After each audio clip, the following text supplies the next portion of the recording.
We got Rocksteady Freddy over here in Kettle 2. Welcome to Texas, boys. Thank you. Yeah. Thanks. When'd you get in? 2 days ago. Yeah. What you been getting up to?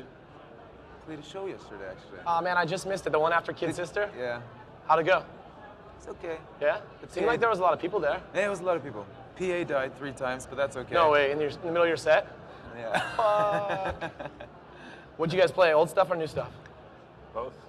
Yeah. Yeah. A lot of new stuff. Stuff from the album that's coming out in September. Yeah. New album, right? New album. Tell me about it. Well, the album is called Red, and it's a lot of great tunes. It's I don't know how detailed you want me to be. Man, tell me all about it. Well, we recorded it basically in the same studio in Norway as we recorded the first one, but we also recorded it in a studio in London called Wendy House. Yeah. And it's sort of what we tried to do was to combine the first album and the best parts of the live show. Because, you know, the first album, I guess like 4 or 5 of the songs we never play live. Because they just, I don't know, they just don't... They don't translate? No, exactly. So, but this album is more, I guess, tied in with the energy of the live shows. So this is the perfect album for our shows. Yeah. Cool. I like the tracksuits. Are those the ones that Devo gave you guys for Christmas last year? That's right. Awesome, man. And you brought some glasses for me? Yeah. These are something you made yourself? I know Mark Mothersbaugh made them for you. Oh, right. Very good. So, are you guys releasing your music online, or how do you guys use the internet to? What's your role online and distribution and stuff? Well, I guess you know. Is it something you're tinkering with, like with the new models and trying to get stuff out there that way? Yeah, the first thing that happened to the material in the new album was a remix by Kissy Sellout of the first single was put on enemy.com the 2nd of February. Yeah. And I guess, you know, that's the way they started promoting the material. Up until, I guess, recently, we've been personally very involved in all the marketing and, well, everything that happened to Datarock. But now we have teams around the world working with everything, coordinated by network management. So what they're doing is, I guess, specifically targeting, you know, important blogs. And then the first single won't be released until the 8th of May, but it has some sort of soft release the 6th of April. So, I mean, I guess the only way... What does that mean? They just kind of leak it out online, or what do you mean soft release? I think the 6th of April, it'll be serviced to radio, like normal radio and TV. But, you know, that's the 6th of April, but the online marketing started 2nd of February. So I guess, yeah. You got new songs from the new album up on your MySpace and stuff like that already? No, by some reason we don't. I don't know why. I think it's kind of weird. If you start leaking stuff to blogs, I think it's kind of strange not to put it on your MySpace. Right. What's some music you guys are hot on right now? What are you listening to? Well, I don't know. I have of contemporary stuff. You mean, or yeah? What are you listening to right now? I really like Panda Bear and Animal Collective. Yeah, you know, I just saw Animal Collective in Vancouver recently. It was a great show. Yeah, and Caribou and all of that. I think when you do what we do and you play as many shows and you're always exposed to the same kind of music, it's really nice to listen to something that is completely different to what you're doing yourself. What kind of music would you say that is that you're exposed to? The kind of stuff you're grouped in with? Well, it's always like in festivals we usually play the indie dance tent. So you know you'll have your British indie dance acts like Shit Disco or Klaxons or New Young Pony Club or even Gossip, even though they're American. And then bands like MGMT and Shy Child and Crystal Castles and all of that. You guys got anyone on your list of people you want to see at here at South by Southwest? Well, of course we're gonna have to see Devo. When they playing?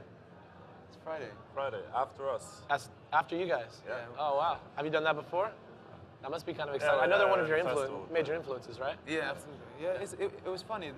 The first time I met Jerry, the bass player, was actually in Norway, in a conference similar to this, but of course much smaller.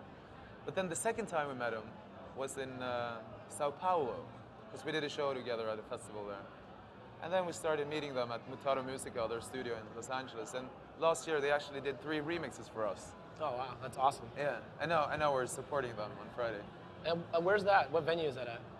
It's the Awesome Music Hall. Yeah. Oh great, cool. Definitely come out for that. Also Tricky is on the lineup. Oh yeah, tricky? Yeah. Cool. I was listening to some of your music for free on the internet today before we did this thing, and my girlfriend came in and she's like, "Is this the Talking Heads?" Yeah, I know. What the hell? That's that's our main musical inspiration. So I think it's just as well to be honest about it. So then she dialed up some cool video on the internet of that old like live Talking Heads show. Supposed to be like one of the best rock concert videos of all time. Yeah, you know which one I'm talking about? Yeah, it stopped making sense. Yeah, that's the one. It's directed by the same guy who directed The Silence of the Lambs. Oh really? Yeah. No, we have a video coming up soon, inspired even the video is inspired by a Talking Heads production. Right. It's not making sense. So. Have you guys done a bunch of videos in the past? Yeah. Speaking of online marketing, like the way the whole phenomenon started, Datarock was pretty much just a joke. But one of the guys in the band, he was a programmer. So first thing we did was put up a homepage, and second thing we did was put up a MySpace. so even though we had, the first album was initially released on our own label, but because of, the access the internet gave, we started getting bookings around the world, even though we didn't really have proper distribution anywhere. Right. So even before we had management or anything, or proper setup, we had done hundreds of shows, and I remember 17 countries without management. So, I mean, the only way we sort of built a career was through online stuff that we didn't really know how to work, but it just happened. Like, I remember January 2007, I guess, we got, we became featured artists on the front page of MySpace worldwide, which was insane. And nobody really did anything to make it happen. And now, riches and glory? Not exactly, but yeah. Yeah. Cool. No, it's, pretty professional. Did you say you're with Network? Yes. They're based up in Vancouver where I live and know a bunch of those guys. And that's the craziest story. Like Mark Jowett, who signed us, he flew from Vancouver to meet us in Norway based on stuff he found online. Like, the low budget or no budget music video that we put up on our MySpace and stuff. And so he came from Vancouver to Norway to check out a show and then got signed out of nowhere. So thank you, Internet. Is there a lot of like electro dance stuff coming out of Norway these days? I mean, I think you're more famous for your church burning metal, right? But well, Sxsw just released a new album, or it's being released this week. I've heard it's really good. Yeah, it is. Have you heard it? Yeah. Yeah. Yeah, it's good. It's Sxsw. It's their thing. And Annie, I don't know if you're familiar with an artist called Annie. I read about it. You guys did some collaboration with her. Yeah. Even the first show we did, she was a featured artist. But she's releasing a new album. It's a great guy called Skateboard releasing stuff, and I mean Lindstrom probably has something new going. It's a lot of good stuff happening there. All right, so I'm curious. You said Devo, you're gonna see while you're here. Who else you want to see while you're here? Think about seeing the Gallows. Yeah, definitely. Our drummer I'm is not familiar.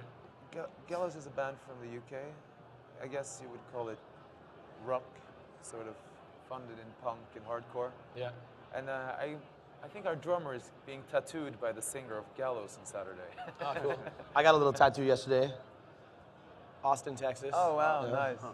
Cool. All right, well, it's Chris Crew checking in here, Studio SX. Got Rocksteady Freddy, Kettle 2, Datarock. Over and out from Austin, Texas.